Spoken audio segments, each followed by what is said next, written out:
बर्फ में 5300 सालों से दबा पाषाण युग का मानव ओटजी। जर्मन कपल एरिका और हेलमुट साइमन को 9 सितंबर को टाल एल्प्स पहाड़ों में पर्वतों में जमा हुआ एक मानव मिला। यह जगह ऑस्ट्रिया और इटली की सीमा पर कहीं स्थित थी। शुरू में समझा गया कि यह शायद किसी हाइकर का शव है जिसकी किसी वजह से अचानक मौत हो गई होगी, लेकिन बाद में पता चला कि यह पाषाण युग के एक मानव का शरीर है जो 5300 सालों से बर्फ में पड़ा हुआ है। फिर इसे ओटजी का नाम दे दिया गया। कई सालों की सौदेबाजी के बाद एरिका को दक्षिणी टायरॉल राज्य की सरकार से $20,04,899 का इनाम मिला।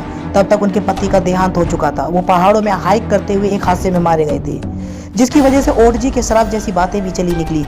इसके बावजूद कोविड से पहले बोल्जानो स्थित पुरातत्व संग्रहालय में ओटजी को हर साल देखने वालों की संख्या 3 लाख के पास हो गई थी।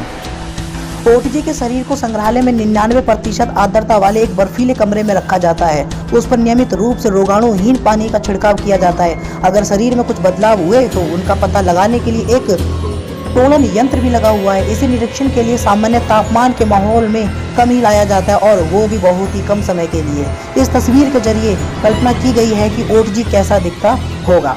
ओटजी की खोज की अहमियत जैसे ही स्पष्ट हुई, ऑस्ट्रिया और इटली के बीच इस बात पर झगड़ा हो गया कि उसे कौन रखेगा। अंत में एक सर्वेक्षण में पाया गया कि उसे दोनों देशों के बीच की सीमा से 92.56 मीटर दूर इटली की सीमा के अंदर पाया गया था। ओटजी के शरीर पर 61 टैटू पाए गए हैं। क्रॉस और रेखाओं वाले इन टैटू को बनाने वालों ने ओटजी की त्वचा को काट दिया था और बाद में घावों को सख्त कोयले से भर दिया था।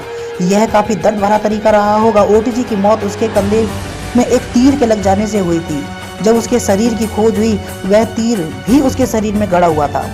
ओटजी के पेट में जो भी था उसका भी गहन अध्ययन किया गया और पता चला कि उसे अपनी मौत से ठीक पहले गरिष्ठ और चर्बी युक्त खाना खाया था। इस भोजन में अनाज की एक काफी पुरानी किस्म आइकॉर्न, गेहूं और बकरे का मांस मिला।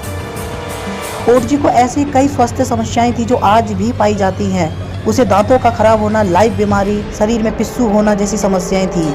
उसे लैक्टोज असहनशीलता भी थी और आग के आसपास काफ़ी ज़्यादा वक्त बिताने से उसके फेफड़े किसी सिगरेट पीने वाले फेफड़ों जैसे हो गए थे। उसे हेलिकोबैक्टर पाइलोरी नाम की पेट की समस्या भी थी और हृदय रोग भी थे।